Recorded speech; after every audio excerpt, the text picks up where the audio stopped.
Pessoal, as nossas reflexões que giram em torno da paz que começa dentro de nós, vai ser trago, conforme vai falar em Palavras de Vida Eterna, no capítulo 108, onde Emmanuel nos traça acerca de uma conduta que tem a ver com pacificamento interno e, ao mesmo tempo, uma coerência com o que eu vivo.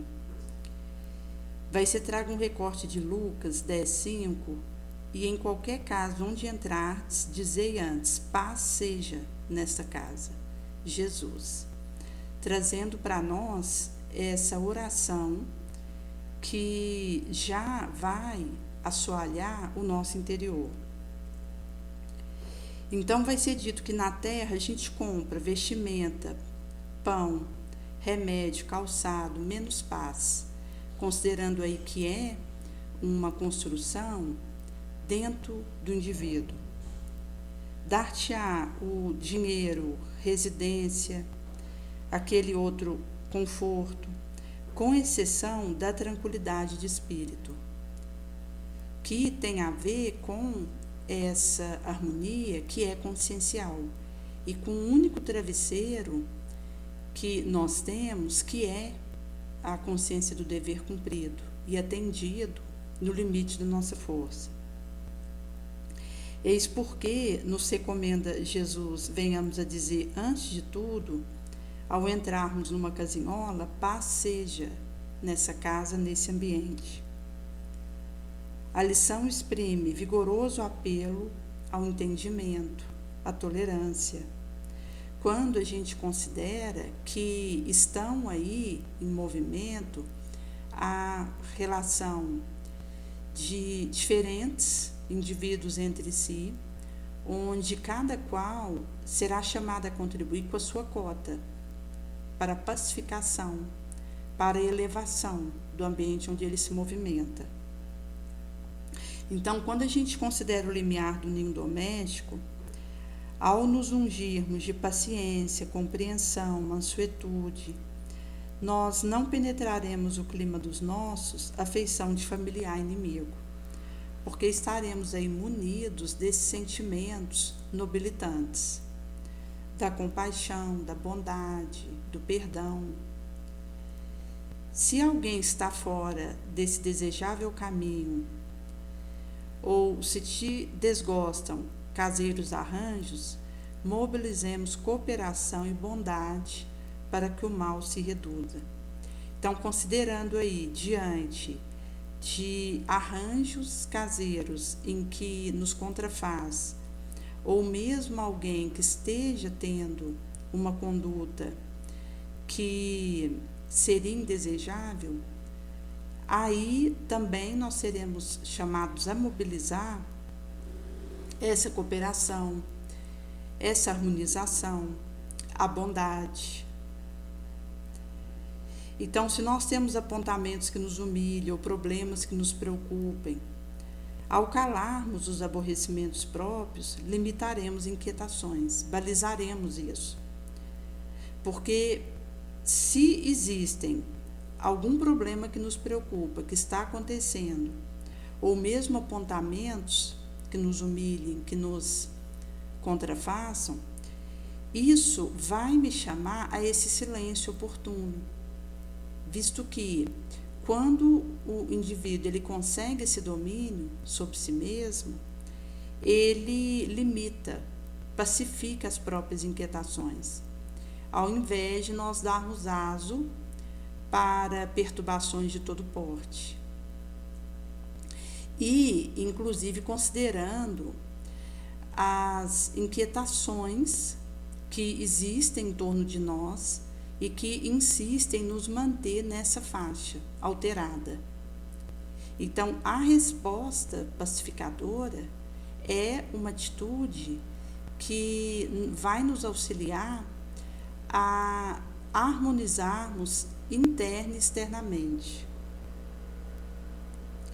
Então, quando a gente recebe uma refeição por divina bênção, Usamos janelas e portas sem brutais estrondos.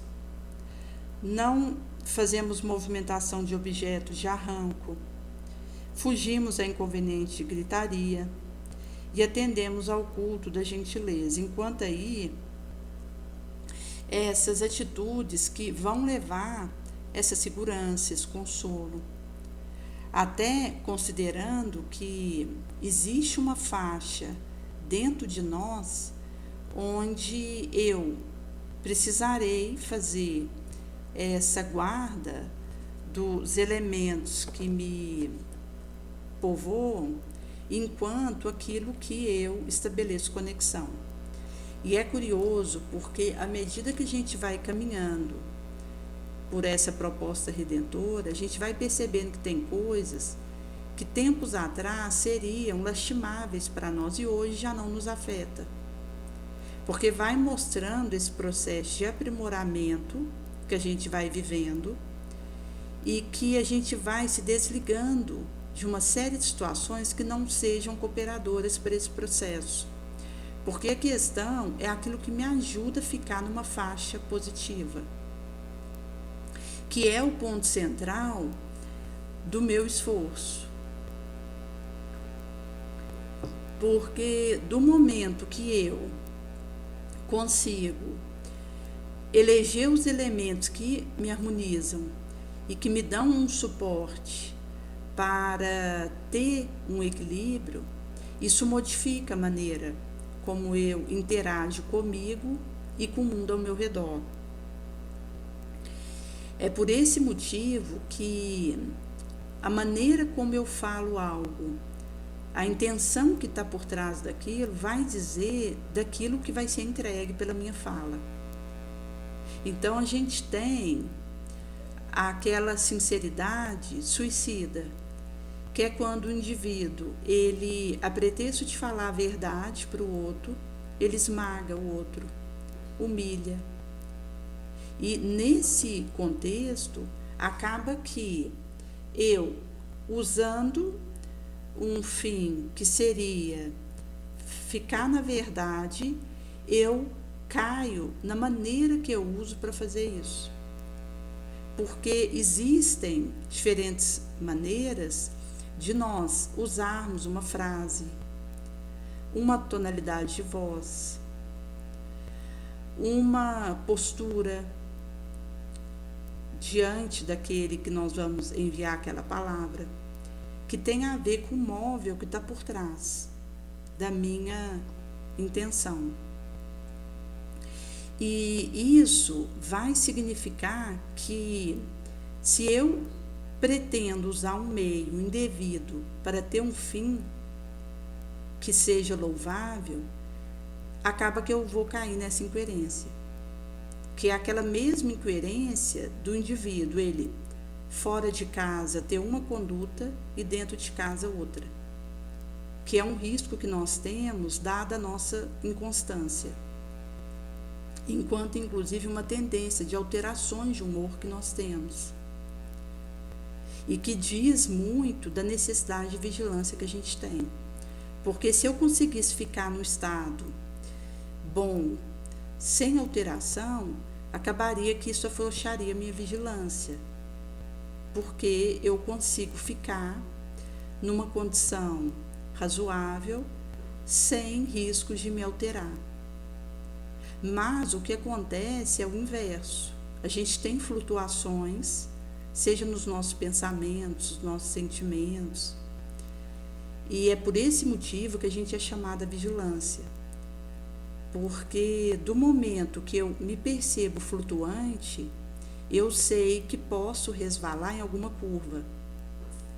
E é nesse sentido que a atenção, o autoconhecimento, a oração vão me permitindo me manter estável minimamente para que eu sustente a harmonia interior. Porque a questão das flutuações, elas vão fazer parte do nosso processo aqui, inclusive porque nós ainda não temos internalizado o bem. é algo que a gente precisa de uma luta para fazer ele acontecer dentro de nós. Uns lutam mais por isso, outros lutam menos. Mas como Kardec vai trazer, que aquele que luta menos é porque já construiu isso antes. Então, um indivíduo que precisa lutar pouco para manter o bem dentro de si mesmo, ele já construiu isso em outras existências, considerando tanto encarnado quanto no astral. Então, é um trabalho que ele já realizou. Por isso que hoje, para ele, é mais tranquilo se manter equilibrado, numa faixa bonosa. Mas aquele outro que ainda não fez essa construção bem-sucedida, ele precisa de um esforço grande para fazer essa sustentação. E é por esse motivo, gente, que nós precisamos ter cautela com o nosso processo. Porque existem determinados aspectos dentro de mim que podem estar pouco consolidados, uma atitude positiva diante disso. Inclusive, a ação recomendada diante daquela situação. Porque quando a gente considera o nosso sentimento, o nosso pensamento, a nossa palavra e a nossa ação, isso corre por nossa conta. Então, aquilo que eu fico nessa faixa de pensamento, sentimento, palavra, se eu não estiver fazendo isso corretamente, isso vai ser computado a mim mesma, porque é algo que eu tenho que sustentar. Pode ser que eu precise fazer muito esforço nessa direção, e pode ser que com menos esforço eu já consiga isso, mas é porque eu já terei construído isso antes. Então, às vezes eu percebo algumas situações dentro de mim em que eu tenho contato com realidades que eu vivo internamente, ebulições, que me dizem do esforço que eu despendo para me manter coesa, lúcida. E isso tem a ver com uma cimentação que caberá a mim fazer, porque se eu não dou conta de lidar corretamente com as minhas flutuações internas, e considerando inclusive que ninguém pensa sozinho, se a gente considerar, por exemplo, o estado vicioso é um estado obsessivo, porque todos nós temos alguma tendência a vício, e que a gente tem que lutar em relação a isso para se manter sóbrio e harmonizado moralmente. Mas do momento que o indivíduo ele cai no próprio vício, considerando aí uma bebida, um cigarro, uma droga, acaba que existe ação obsessiva no vício. Então, do instante que o indivíduo ele está nesse tipo de situação, ele não está sozinho, até porque nós não pensamos sozinho. Eu posso até ter um desejo de moto próprio na direção de fofocar em relação a alguém. Do momento que eu tive esse desejo, eu posso até ter sido quem iniciou isso, mas logo tem uma turminha que pensa comigo aquilo. E quando a gente tem várias pessoas pensando uma mesma coisa, cria sinergia, amplificação. Então aquilo se empodera dentro de mim. É por esse motivo que o aspecto do meu pensamento, do meu sentimento, eu preciso tomar a rédea disso. Porque, mesmo sabedora de que outros espíritos encarnados e desencarnados pensam comigo, eu ainda continuarei sendo livre para modular e direcionar meus pensamentos. Eu não consigo parar de pensar. Então, desde que nós adentramos o pensamento contínuo e fizemos esse areal hominal, em que a gente saiu daquela faixa de intermitência, em que o instinto ele intermita com o pensamento contínuo, e adentramos o pensamento contínuo sem interrupção, a gente não tem a capacidade de parar de pensar. O que nós conseguimos é direcionar o que a gente pensa. é ter um acompanhamento cuidadoso, amoroso, paciente com os nossos pensamentos, até mesmo, gente, considerando a capacidade de concentrar. Porque por muito tempo a gente tinha entendido que a dispersão nos protegia de algo. Então a gente acabou aprendendo a dispersar com facilidade. Então, às vezes, a pessoa relata que ela começa a ler um livro e ela não dá conta de estabelecer a concentração desejada. Então, do momento ali que ela inicia aquela leitura e que ela precisa concentrar, a concentração per si é dispendiosa, difícil. Porque nós já temos essa tendência da dispersão como uma forma de nos proteger. Então, do momento que eu me concentre em algo, isso é trabalhoso para mim. É por esse motivo que nós temos mecanismos de fuga da concentração que vão acontecer, tipo, o indivíduo começa a ler aquele livro e ele lembra que tem que tirar o arroz do congelador. Aí depois ele lembra que ele tem que pagar o boleto de água. Aí ele lembra que ele precisa mandar uma mensagem dando um aviso para alguém. Então, quando nós estamos tentando fazer aquela leitura nobre e que vem esses pensamentos, que é um mecanismo nosso de aliviar a concentração que é trabalhosa para nós, a gente tem que mentalmente rechaçar, dizendo agora não, mentalmente mesmo. Porque vão vir uma série de chamados enquanto a gente está tentando aquela concentração, em que eu preciso afastar com a minha vigilância cuidadosa, ativa, para que eu consiga ser bem-sucedida naquela leitura, enquanto tenho aproveitamento de tempo. E não é um trabalho simples, porque a concentração implica um domínio do nosso pensamento, implica um direcionamento de onde eu estou naquele momento atenta. E nós vivemos numa sociedade que valoriza fazer muitas coisas ao mesmo tempo, como se isso fosse um mérito, uma virtude, enquanto que fazer um monte de coisa ao mesmo tempo, a gente acaba não fazendo nenhuma direito. Porque o que acontece quando eu tento fazer várias coisas ao mesmo tempo é que o meu cérebro, por não ser preparado para isso, ele acaba tendo algum tipo de sobrecarga e funciona pior. Porque o cérebro, ele tem uma necessidade de focar naquilo que ele está realizando. Por ele ter esse areal, se a gente fica em duas coisas ao mesmo tempo, isso acaba levando a uma impactação da homeostase cerebral, uma sobrecarga, que vai dificultar algumas áreas do funcionamento dele. Se a gente insiste nisso, vai até falindo e desativando áreas importantes do nosso cérebro, que a gente precisa delas. Então, uma coisa que o materialista traz para nós é que a gente ficar tentando fazer várias coisas ao mesmo tempo é positivo, enquanto que isso não é adequado, porque o nosso cérebro não trabalha assim.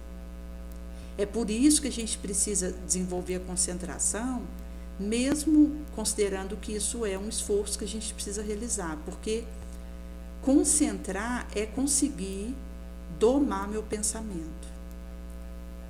E é da mesma forma que para nós é trabalhoso concentrar naquela leitura, é trabalhoso ficar num pensamento nobre, ficar num sentimento positivo, porque aqui, gente, nem é a questão da gente não ter flutuações nesses areais, mas é como eu administro isso. Porque do momento que eu tenho um querer suficientemente forte para movimentar esses aspectos, eu vou dar conta de uma resposta melhorada nesse sentido. Daí que isso vai significar para nós um desenvolvimento que a gente vai realizando. Porque se eu tenho aí mais de 50 mil pensamentos por dia que eu não posso interromper, e a única coisa que eu posso é direcionar isso, então significa que eu preciso trabalhar os ferramentais para que eu consiga realizá-lo.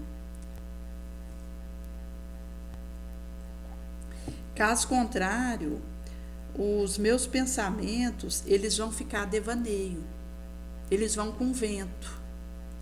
E eu já não vou ter o controle sobre essa situação, o que fatalmente vai me fazer cair em processos obsessivos.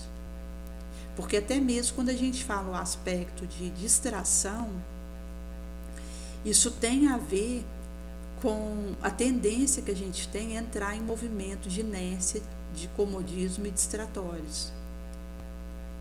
Porque na nossa romagem até aqui, a distração ela foi encarada como algum tipo de alívio ou de facilitamento. É por isso que quando a gente tenta fazer um esforço para ficar atento a uma coisa que está acontecendo, se a gente não tiver uma vontade nessa direção, a gente acaba fraquejando. E é curioso, porque até mesmo quando a gente está ouvindo algum vídeo, às vezes eu coloco algum vídeo de palestra espírita para ouvir, e se eu não tomo cuidado, eu disperso. A hora que eu volto em mim, aquilo que foi falado, por último, eu não acompanhei. E aí eu preciso voltar um pouco aquele vídeo para poder ouvir novamente aquela parte, porque quando a gente considera que a gente põe ali alguma coisa, isso vai significar que eu preciso ter a condição, o empenho de acompanhar. E quando a gente fala de vídeo, áudio, existe também o aspecto do ouvido, porque às vezes a questão da audição ela funciona diferente da visão. Porque na audição, às vezes a gente ouve alguns trechos e tem alguns trechos que a gente pode não conseguir entender o que o outro falou. E também isso vai variar de acordo com o tipo de vídeo, de áudio, com a altura que foi gravado, que mesmo que se aumente o volume, às vezes não atende a entender melhor o que está sendo falado. Então a gente tem essas intermitências para audição, enquanto que para a visão é mais tranquilo. Se o indivíduo tem uma visão que permita ele fazer uma dada leitura, porque também a gente precisa de algumas condições atendidas, igual eu, para poder ler eu preciso do óculos. E também a gente considera a questão de iluminação adequada, apesar que a iluminação não é algo tão primacial quanto a gente imaginava, porque os populares que vieram antes de nós, enquanto a humanidade de séculos atrás, eles não tinham a iluminação que a gente tem hoje. Então, naquelas épocas recuadas, que se perderam na ampulheta do tempo, as pessoas liam em condições de semi-obscuridade. Se não tivesse ali naquele sol do dia que desse uma iluminação direta para aquela leitura, o indivíduo entraria ali noite adentro com uma dada leitura em condições inadequadas para a vista enquanto a iluminação. E se realmente fizesse tão mal quanto a gente imagina, as pessoas teriam ficado cegas devido a isso. Isso não acontecia de praxe, do indivíduo vir a perder sua visão devido à falta de luminosidade adequada. Mas mesmo assim, a gente sabe que existem algumas condições que precisam ser atendidas para uma leitura adequada. E nesse sentido, que do momento que o indivíduo inicia aquela leitura, ele pode fazer a continuidade, enquanto que usando a audição para ouvir alguém falar, pode escapulir alguma expressão, alguma colocação. Então a gente tem que pegar e voltar para ouvir aquilo de novo. Mas isso vai fazer parte de um processo relativamente tranquilo se eu tiver domínio da minha mente. Porque aí eu consigo, mesmo em meio a essas intempéries, sustentar o aproveitamento daquele tempo. E até mesmo, gente, o estado emocional. Porque se eu estou angustiada, me permito perturbações, aflições, inquietações. Inclusive, quando a gente considera aquele sentimento de indignação com tudo e com todos, que eu fico naquela faixa de reclamar, não consigo me humilhar perante os desígnios de Deus, não consigo silenciar diante de algo que me contrafaz, eu não consigo entrar na faixa da renúncia, da abnegação, do perdão. Eu fico numa perturbação mental que eu não consigo domínio do meu psíquico. Ele fica realmente a navios, cada hora para um lado, sem uma condução lenótica enquanto alguém fazendo aquela condução. Porque do momento que eu estou me permitindo estados perturbadores, na verdade isso está vencendo dentro de mim. E aí o indivíduo, para ele ter condições de produzir algo de útil com a sua mente, vai dificultar. Também a gente tem, às vezes, assim, alguns aspectos relacionados a trabalho, que o indivíduo está inserido numa situação que é muito competitiva, aquele ambiente, como a gente tem bolsa de valor, que está muito voltado para lucro. Então, é o momento do indivíduo ele se questionar se ele deseja isso para a sua vida. Porque existem ambientes em que a gente vai estar situado que podem nos dificultar esse processo ou impossibilitar. Daí, o aspecto de desenvolver nossa capacidade reflexiva e de domínio sobre a nossa mente, isso implica também aquilo que eu escolho como meu ganha-pão. Inclusive porque nós temos determinados trabalhos que incitam violência, a questão da animosidade, de intolerância.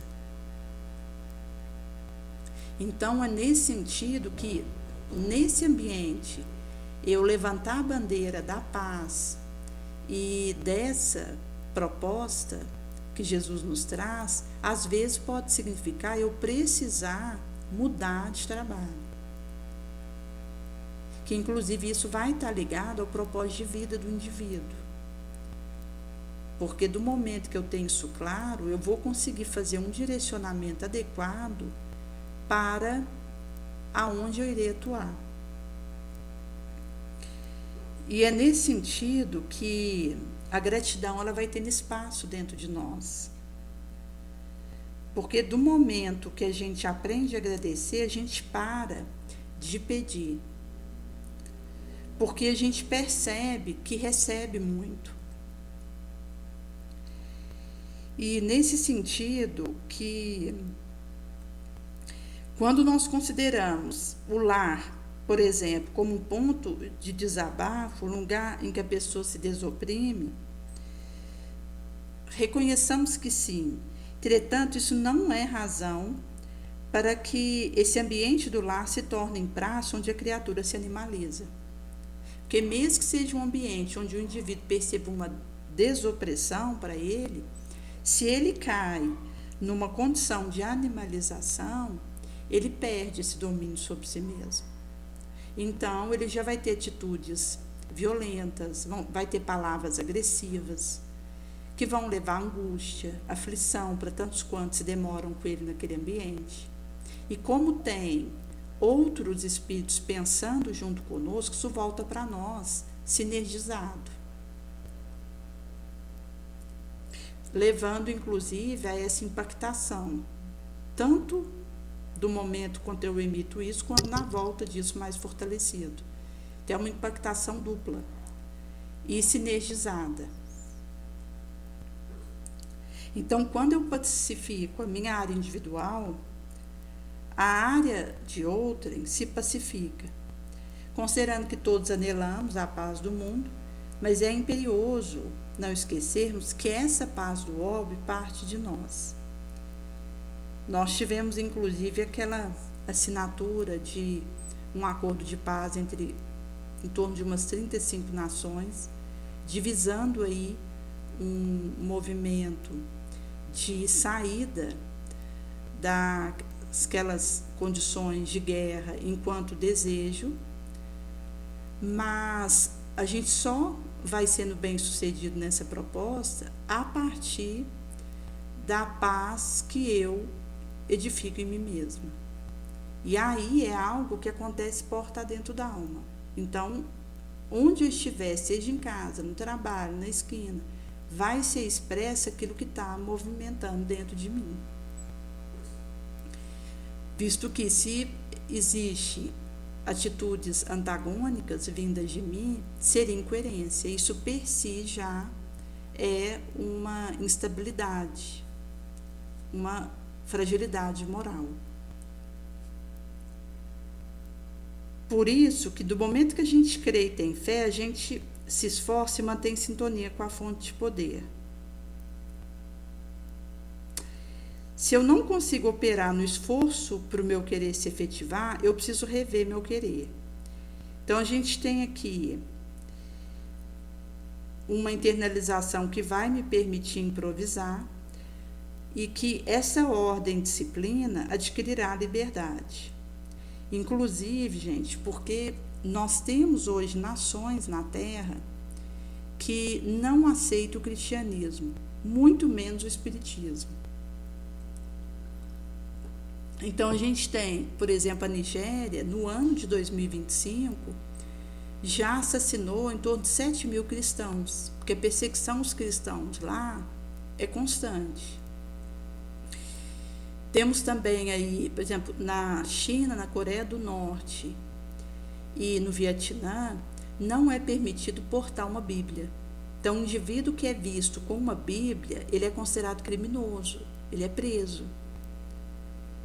Então, a gente tem, por exemplo, a Venezuela, Guatemala, que são aí locais onde é proibido ser cristão.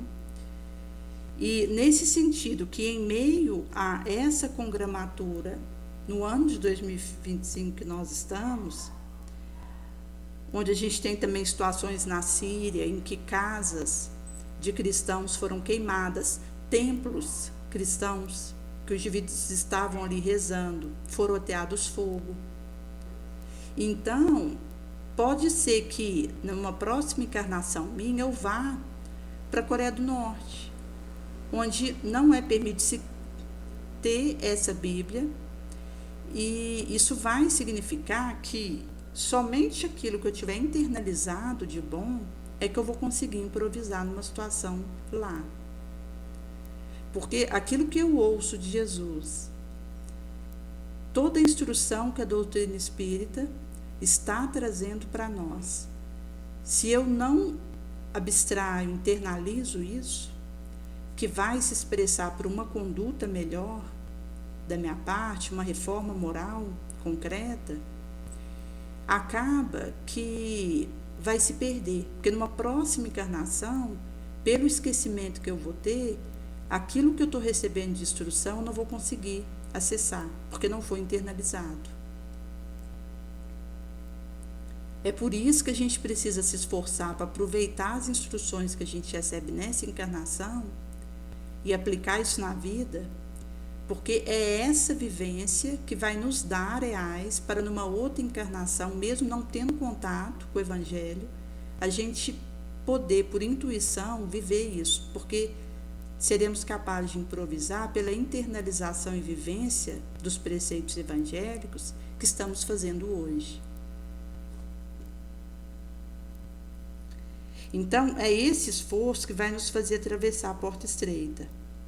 A intensidade do esforço desvela a qualidade do caráter, porque quanto mais o indivíduo ele consegue se esforçar, isso vai trazer da qualidade do seu areal interno.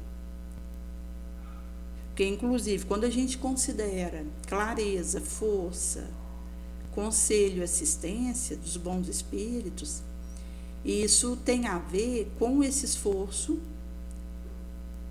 que, ao conseguir, isso vai dizer do meu caráter, daquilo que eu já conquistei, portar dentro da alma, me alhei e no que me tornei.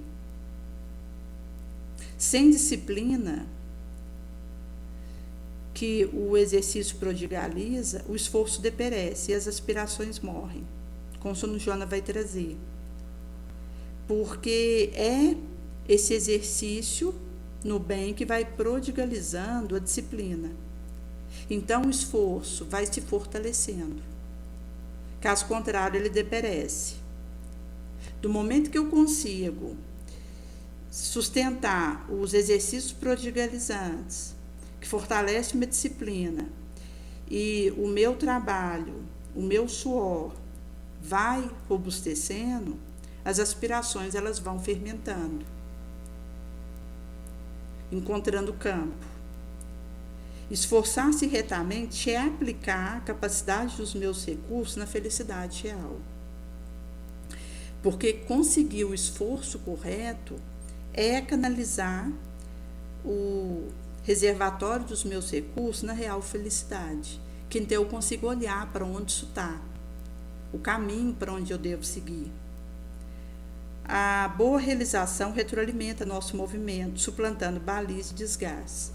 Porque até mesmo quando a gente considera o trabalho do bem, existe o cansaço, o desgaste. E nesse sentido que do momento que nós conseguimos nos manter fiéis à boa realização, acaba que isso vai retroalimentando o nosso bom movimento mesmo. E faz suplantar desgaste e baliza, inclusive, gente, porque os bons espíritos, eles passam a nos acompanhar, a nos orientar, a renovar nossas energias. Eles nos aplicam passes durante a noite, eles nos intuem ideias. Então, eu vou conseguir operar retamente quando eu consigo olhar para trás sem ter remorso, agir sem medo, sentindo-me em paz. Porque essa é a consciência tranquila. A consciência serena é uma consciência que pode olhar para trás sem remorso. Caso contrário, eu preciso correr atrás de resolver. E aí é que significa a importância do autoconhecimento. Que é quando eu vou olhar para aquilo que me traz remorso, e para aquelas situações que eu ainda me culpo, porque eu preciso entrar no arrependimento adequado para que eu consiga espiar aquilo. Então é um salto que eu vou dar. Daí, quando a gente considera um ideal impoluto, isso frondeja, flor, fruto. Viver retamente é a regra, a disciplina, serviço nobre. É uma coerência moral entre a ação e os valores que eu tenho para executar da ação. É por isso que eu não vou encontrar um meio espúrio, indevido, para um fim nobre. Porque eu preciso, para viver retamente, de ter coerência. Porque quando eu consigo viver bem, eu, na verdade, vou estar com essa regra, com essa disciplina, a serviço do elevado.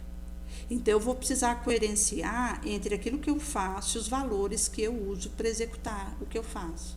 Se eu desvio nesse meio campo, na verdade, eu corrompo o processo. Porque o meio não vai justificar o fim, nem o início o meio, nem o fim o início.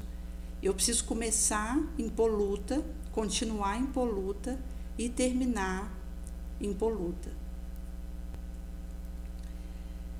Por isso que a disciplina ruim, ela precisará ser substituída pela disciplina boa. Onde a gente ultrapassa limites dos fenômenos automáticos para o bem viver, que vai exigir empenho da nossa vontade, aplicação, direcionamento de energias, porque todo chamado pede uma resposta em atitude concreta, um aprimoramento constante, onde a gente presta conta. É por isso que, ao ouvir o chamado do Mestre, somente cada qual de nós poderemos tornar a si próprio um escolhido. Porque do momento que Jesus ele chama, é a partir dessa movimentação que eu seja capaz de fazer que eu me torno escolhida. Então, quando a gente considera ali o jovem rico, que ouviu o chamado de Jesus falando para ele, vai, vende tudo que você tem, dá em esmola aos pobres, depois vem e segue. E ele se entristece porque ele tinha muitos bens. Então, ele ouviu o chamado de Jesus, mas ele não teve o querer suficiente para fazer um escolhido. Porque se ele tivesse realmente desejado ir após Jesus, ele se desapegaria dos seus muitos bens, e então ele a si mesmo forjaria um escolhido. Como ele não teve esse querer suficientemente forte para fazer essa manobra, ele recua. Inclusive conta-se que no dia seguinte ele foi participar de um jogo de corrida com cavalos, que era comum naquela época, e ele vem a ter um acidente desse cavalo e vem a desencarnar. Então ele teve aí, horas antes do encontro com Jesus, o chamado, a oportunidade única, ali naquele momento da trajetória dele, que ele estava próximo ao seu desencarne. Jesus sabedor disso, e que esse jovem, se tivesse feito a si mesmo o escolhido, ele teria conseguido fazer essa destinação elevatória. Por isso que o chamado ele vai acontecer, mas caberá a mim me tornar escolhido ou não. Quando a gente considera, por exemplo, Paulo de Tarso, ele foi um chamado, mas ele, com a sua conduta nobre, se tornou um escolhido, porque fez-se a si mesmo um escolhido. A gente tem Maria de Magdala, e é curioso porque Maria de Magdala, pela história que ela já tinha vivido até ali de devassidão, e o fato dela ter feito a mudança de vida e largou tudo para seguir após Jesus, ela sofreu muito preconceito, inclusive dos próprios discípulos de Jesus. Tanto que quando houve a crucificação do Mestre e a sua ressurreição, que ela foi a primeira a ver o Cristo ressurreto e recebeu o convite de Jesus para espalhar esse pipoque, ela desejou ir para a Casa do Caminho, iniciado ali por Pedro, João e Tiago, para ajudar os necessitados de todo porte que ali chegavam. E nesse areal, na Casa do Caminho, chegavam tanto crianças, idosos, doentes, mulheres, homens necessitados de auxílios. E ali, quando ela foi bater na porta para ajudá-lo, Pedro disse que não seria possível acolhê-la ali dentro. Então, ela, sozinha, inicia um atendimento aos populares leprosos com outras doenças contagiosas, que ficavam a ermo em ermidões das cidadelas. E acabou, junto a esses locais, por 30 anos auxiliando essas comunidades. Então, ela veio a pegar a lepra. E quando ela vai a Éfeso e tomba no chão, porque já estava leprosa para desencarnar, Jesus vem buscá-la, mostrando que, mesmo que todas as condições de fora fossem adversas para ela, ela tinha recebido o chamado de Jesus, mas os próprios discípulos dele rechaçaram ela, fecharam a porta para ela. Mas ela arredou enquanto algo que ela não aceitou recuar e se tornou a si mesma uma escolhida do Senhor. Por isso que é um movimento que eu faço comigo. Porque mesmo que o mundo me feche as portas, me rejeite, se eu estiver decidida a me tornar uma escolhida do Mestre, eu levarei isso a termo. Porque daí, ela mesmo com preconceito que vinha na direção dela, ela era excluída, ela seguiu o trabalho dela fiel ao Mestre, enfrentando todo tipo de desafio, porque ela não tinha nem condição de estar entre os próprios cristãos que ali iniciaram a Casa do Caminho. Também ela, pela história de vida que ela tinha tido, tinha as portas fechadas para ela, até mesmo para o emprego que ela desejava ali na época, mais digno. Como a gente tem, por exemplo, o caso de Zaqueu, que num primeiro momento ele tinha dado uma parte dos seus bens para os pobres, restituído aqueles que ele houvera prejudicado, com isso ele tinha trago para Jesus, que faria. Mas num segundo momento, Zaqueu ele entrega tudo. Depois que Jesus já houvera ressurretado, Zaqueu ele pega as terras que ele ainda tinha e entrega para os pobres, porque ele tinha muitas propriedades que ele cobrava aluguel daqueles que ali viviam, e eles pega todo a questão de posses que ele tinha e distribui com os pobres. Vem, distribui, entrega terra. E ele sai do trabalho como coletor de impostos, porque era uma atividade indevida. Porque naquela época, ser coletor de impostos era roubar do populacho. E ele, então, larga esse emprego, numa época em que largar um emprego significaria ficar desempregado. Porque não é igual hoje, que a gente deixa o emprego, mas tem outros em vista. A gente vai num local, manda um currículo e é tranquilo a gente se fichar em outro lugar. Naquela época, largar um emprego que ele já estava há tantos anos, significaria passar dificuldade. E ele larga, já houvera doado todos os seus bens para os pobres, e começa a trabalhar como artesão e como lapidador de peças de cerâmica para o lar. E nesse sentido que, igualmente, Maria de Magdala, que queria uma atividade limpa para o seu ganha-pão, mas tinha dificuldade porque ela era preconceituada.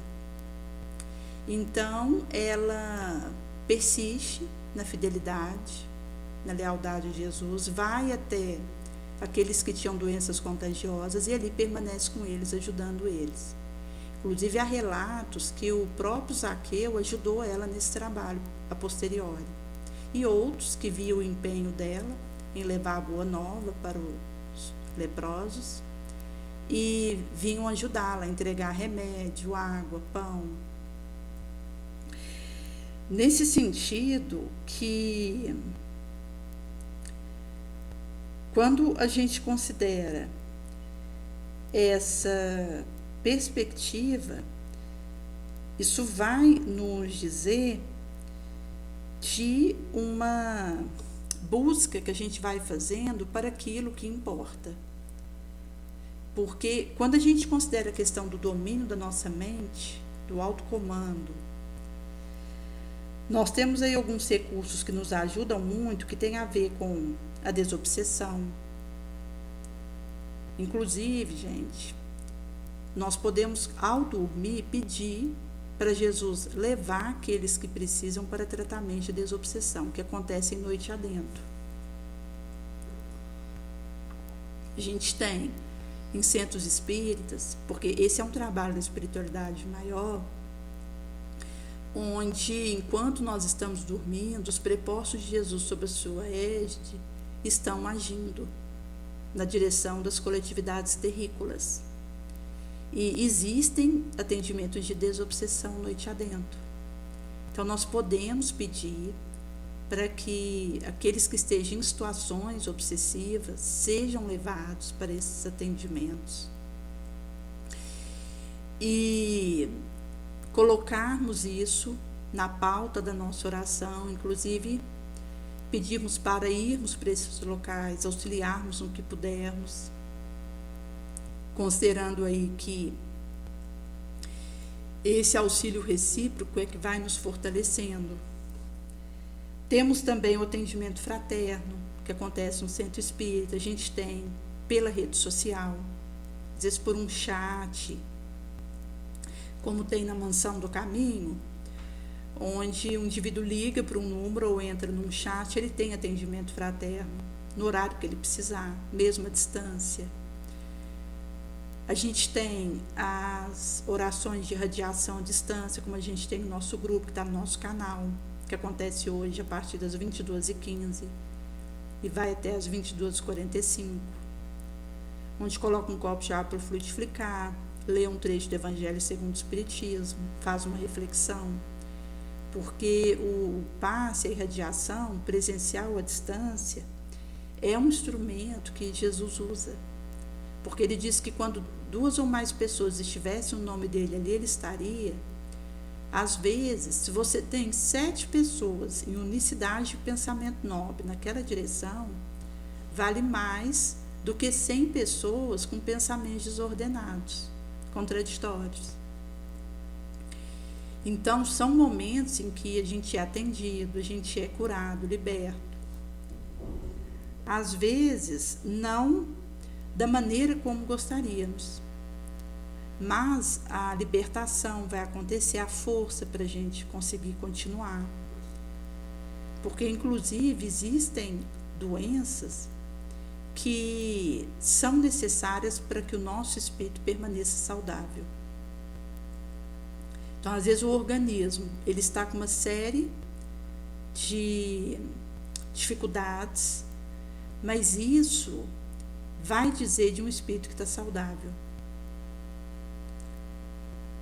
Se a gente pegar, por exemplo, o Chico, ele tinha uma série de limitações orgânicas, tanto a questão do coração, da vista. E acaba que ele tinha um espírito robusto, forte, que fez tanto na leira do bem. Então, a questão do organismo que esteja adoecido, isso não está necessariamente ligado a uma doença espiritual. Às vezes, a desarmonia orgânica é usada para, a guisa de mata-borrões, harmonizar o espírito. E é nesse sentido que, quando o nosso foco é o espírito, a gente consegue focar no que importa. É nesse sentido que Constantino Kardec traz para nós um trecho da Revista Espírita acerca da importância da ceia de oração e da sinergia que acontece nisso. E aí a gente vai conseguindo também, mesmo em meio à dor acontecimento, à dor crescimento, porque nós não viemos para a Terra para ter segurança, proteção. A gente veio realmente para correr riscos enquanto, em meio às turbulências, irmos conseguindo manter nossa luz acesa. Então, o perdão vai me levar a melhorar hábitos, porque o nosso tempo não é o tempo do outro, nem o tempo dos acontecimentos das coisas. Então, se eu caio em contradições e ambivalências, isso vai me puxar para tentações fragilizadoras, onde a gente acaba repetindo quedas, e essas repetições são um lugar de grande encolhimento, onde a gente fica na inércia e paralisa a nossa marcha. Também, quando a gente considera a questão do perfeccionismo, de ser crítico, isso está ligado a um processo de autoobsessão, porque se eu não libero o outrem, eu fico presa também. Por isso que a questão, por exemplo, das enxertias neuropsíquicas, que tem a ver com as nossas carências, são situações obsessoras não odiosas. Então, a gente tem aí também a questão do salvacionismo, que eu me desprotejo, me sobrecarrego e reclamo.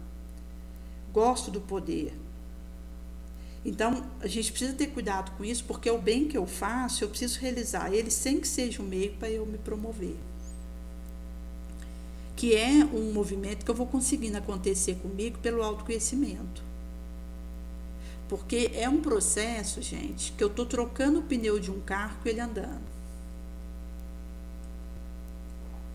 As análises que a gente vai fazendo, aquilo que a gente vai corrigindo de rota, nós estamos com o carro andando uma velocidade importante e a gente tem que, no meio disso, trocar o pneu.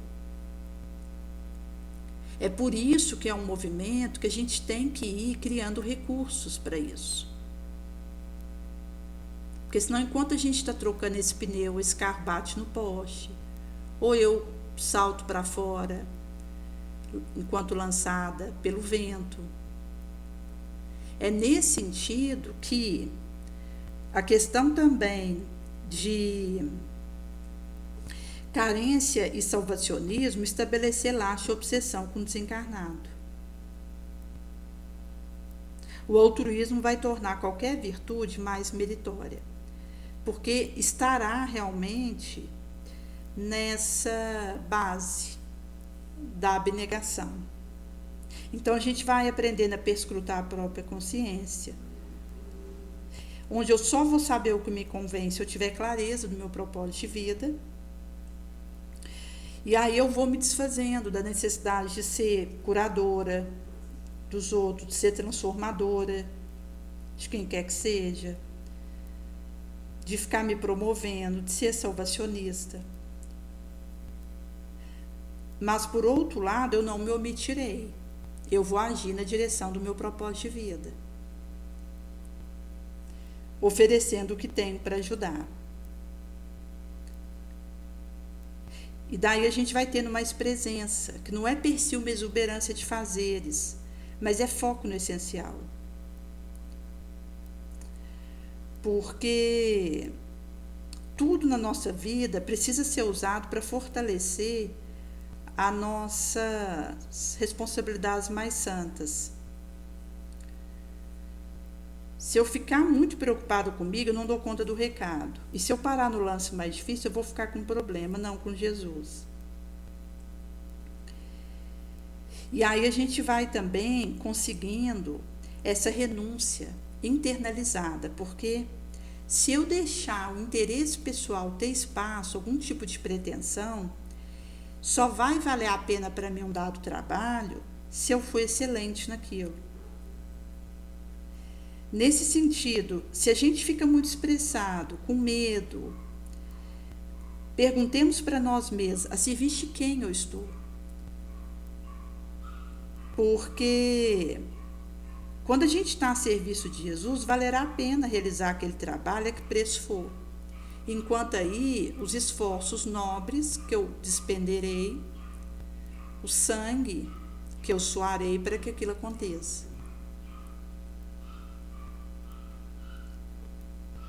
Por isso que vai significar esse desapego, que é essa proposta que nos é traga.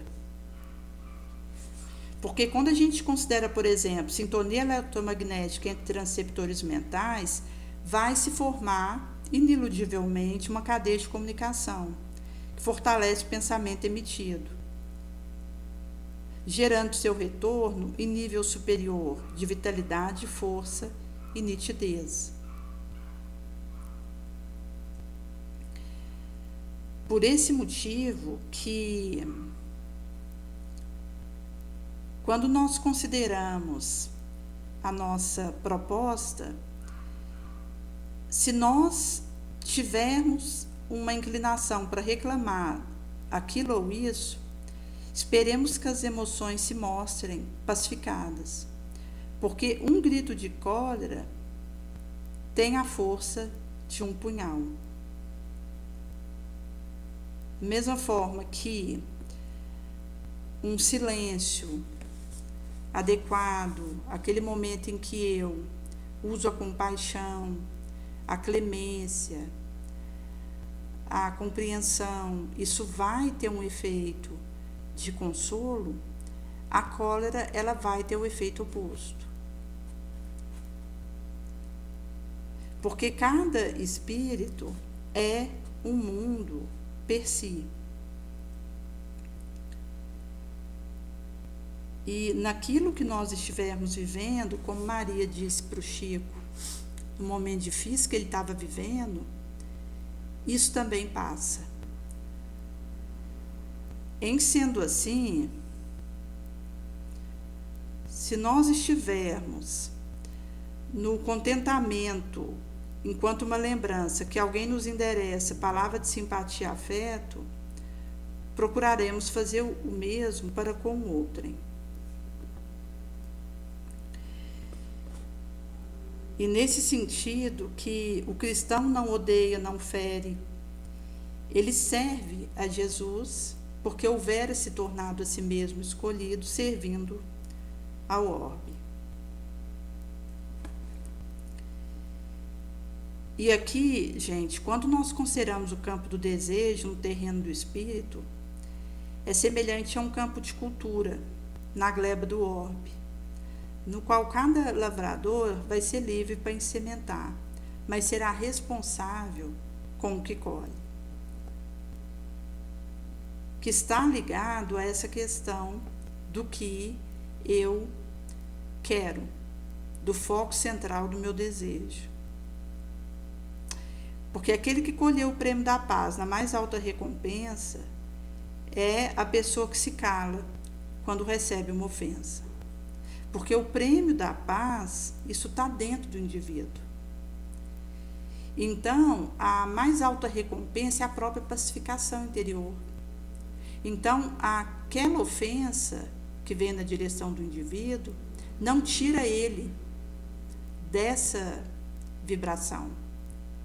Até porque do momento que eu permito que perturbações, ódio, raiva tenham espaço dentro de mim, eu vou retirar de mim essa conquista da paz. Porque eu vou me aturdir internamente e aí eu já não consigo manter a coesão dos meus elementos internos. Então, enquanto possamos, não nos limitemos a realizar somente aquilo que pareça trazer-nos retorno, que vai ter a ver exatamente com essa superação do ego. Então, quando a gente considera a orientação na tarefa do bem, nós temos orientação. As leis da vida movimentando providências inúmeras situam-nos a todos, cada instante, em certa linha para a construção do reino de Deus. Por isso que vai significar para nós essa conquista que o indivíduo ele vai realizar e vai conseguir viver. Porque acaba que o que eu consigo edificar dentro de mim é aquilo que eu tenho para seguir, porque cada um é herdeiro de si mesmo. Mesmo que eu tenha alguém próximo de mim que dê uma exemplificação viva de caridade, se eu não resolvo por mim fazer essa vivência, essa internalização, eu vou ficar no escuro. Aí é nesse sentido que, da maneira como eu penso, eu vou sentir, agir, falar. Isso vai significar aquilo que vai trazer conexão comigo. Por isso, gente, que quando a gente considera essa máxima de Jesus, nós teremos diante da nossa estrada uma chamada de postura. Quando consideramos essa chamada e aquilo que eu desejo realizar, vai trazer uma energia da corrente que estará em razão do vigor, do pensamento, da vontade. Como isso não vai ser trago para nós no Evangelho segundo o Espiritismo. Por isso, quando a gente considera uma prece, ela é ouvida pelos espíritos, qualquer lugar em que eles se encontrem. Porque os espíritos se comunicam entre si, nos transmitem suas inspirações, intercâmbios se estabelece a distância entre os encarnados. E nesse sentido que, quando a gente considera a utilidade da prece, isso vai ter a ver a ação dos bons espíritos, os prepostados por Jesus para não auxiliar naquele ideal. Então, isso significa que eles vêm nos sustentar nas nossas resoluções boas, nos inspiram pensamentos bons. A gente vai adquirindo essa força moral necessária para vencer as dificuldades e reentrarmos no reto caminho, se dele nos houvermos afastado. Assim como afastar de nós os males que atraímos pela nossa própria falta Então, aquele que vê a sua saúde arruinada por excesso que tenha cometido e arrasta até os fins dos seus dias uma vida de sofrimentos, ele não teria o direito de lamentar se ele não for curado. Porque ele poderia encontrar na prece a necessária força para resistir às tentações. Nesse sentido que, quando a gente considera a prece, ela é recomendada por todos os espíritos. Se a gente renunciar a ela, a gente desconhece a bondade de Deus e renunciamos para nós mesmos a sua assistência e para os outros bem que a gente poderia realizar na sua direção.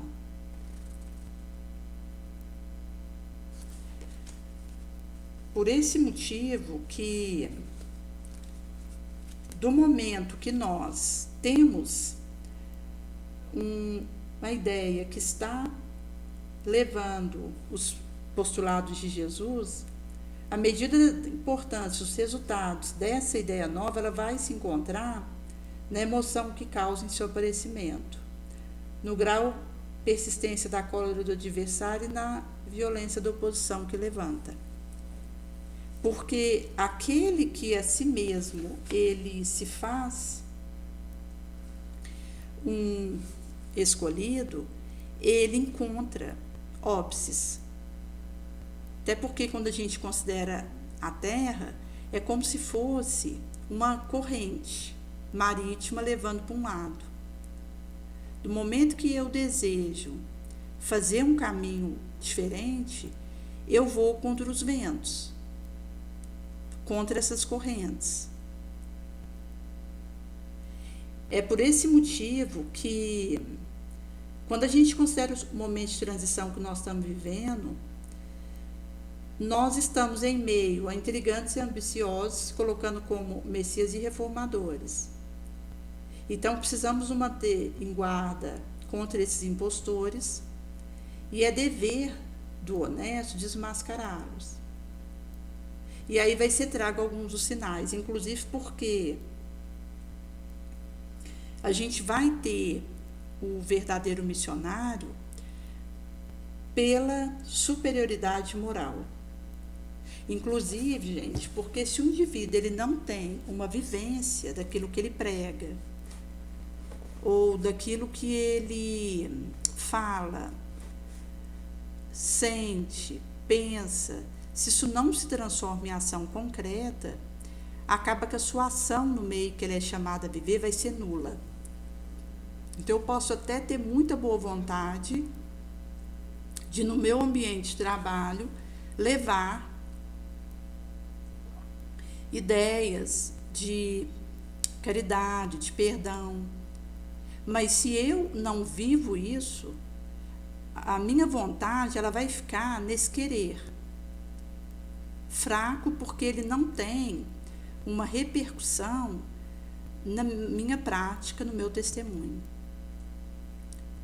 Em sendo assim, naquele meio que eu atuo ali no trabalho, a minha ação moralizadora vai ser nula, porque eu não tenho autoridade moral para realizar algo de positivo ali.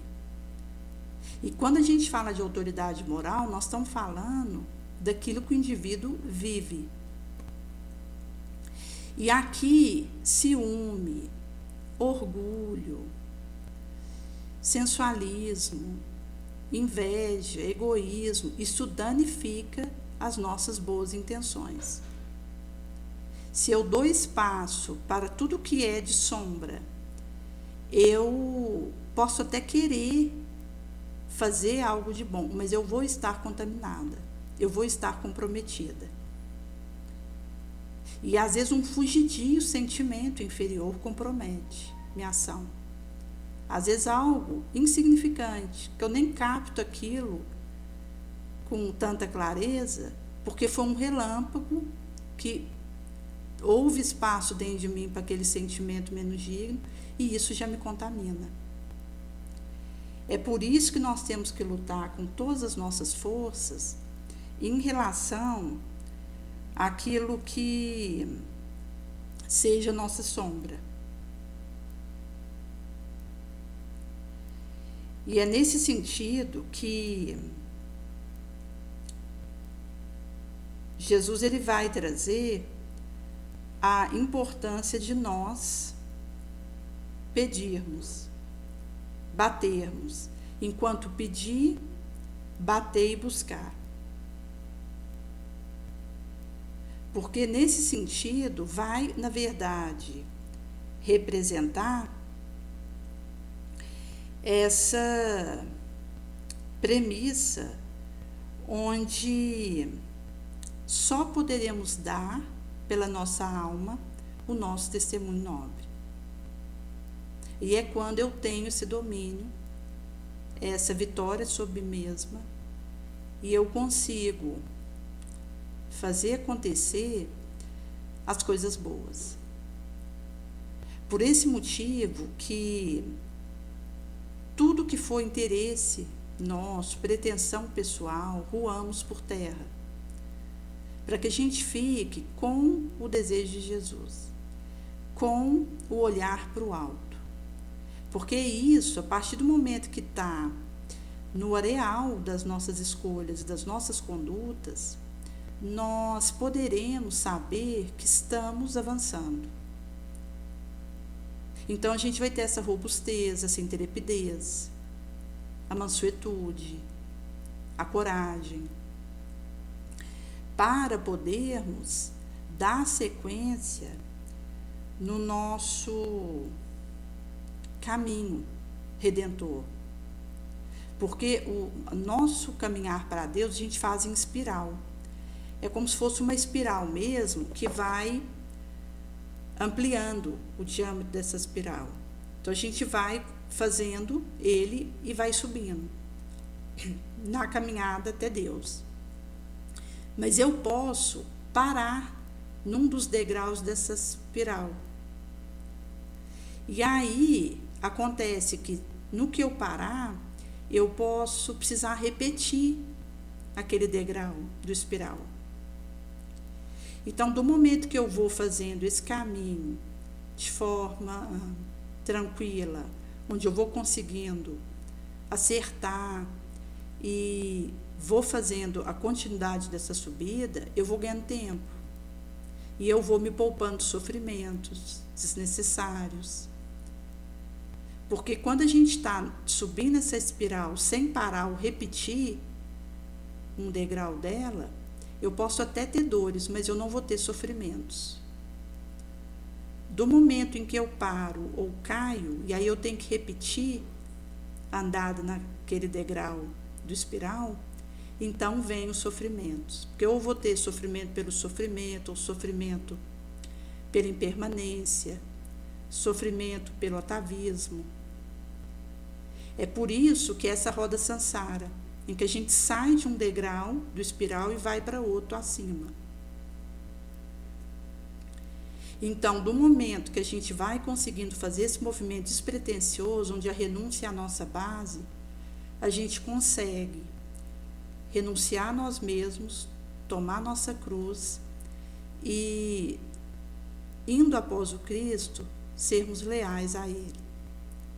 Então, a partir dessa proposta, a gente vai conseguindo fazer essa otimização, onde a gente vai acertando mais e errando menos.